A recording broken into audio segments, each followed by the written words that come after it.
আপনারা পিরিজপুরের দিকে খবর রাখেন।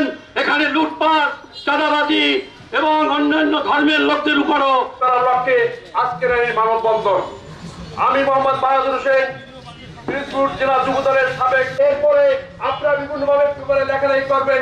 মানববন্ধনে টোকাই আসছে। মানববন্ধনে গত 5ই আগস্ট নতুন করে বাংলাদেশ ছাত্র জনতার মাধ্যমে যেখানে টোকাই এর আগে একটা মানববন্ধন হয়েছে, আপনারা উত্তর পাশে ওখানে কিছু টোকাই অনুষ্ঠান বিরুদ্ধে আগুন লাগিয়ে দিয়েছিল এই সন্ত্রাস বাহিনীরা। কারণ এরা মাদক ব্যবসায়ী করে, ওখানে লোকজন। আমাদের সবাইকে মনে রাখতে হবে, 5ই আগস্ট শুধু স্বাধীনতা হয়েছে 5 জন 6 জন যারা দাবি করে, যারা লুটপাট করে, যারা মাদক ব্যবসা করে, তাদেরকে অ্যাডভোকেট খালাসিন মাহমুদ।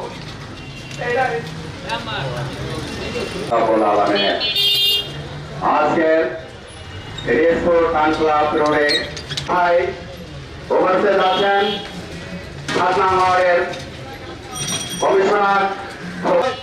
সাধারণ মানুষের প্রতিও আমার অনুরোধ, এগুলোর প্রতি সবাই যেন সজাগ দৃষ্টি।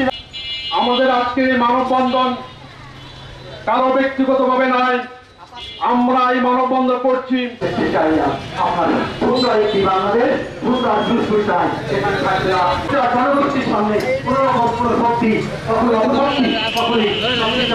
নারী শ্লীলতাহানি সহ এমন কোন অপকর্ম নাই এইসব নেতৃবৃন্দ করেন নাই।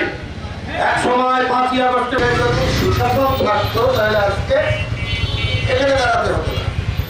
পিরিজপুরের কোন ব্যক্তি অথবা প্রতিষ্ঠান যদি দুর্নীতি, অপশাসন, ক্ষমতার অপব্যবহার করে, তার বিরুদ্ধে জনস্বার্থে পিরিজপুর জনগণের পক্ষে আমরা অবস্থান নেব।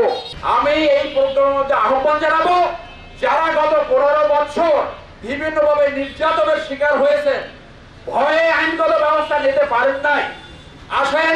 আমাদের এখানে লসেম্বার আছে, ঢাকা আছে, আমরা তাদেরকে সাহায্য করবো, লিগাল সাপোর্ট দেবো।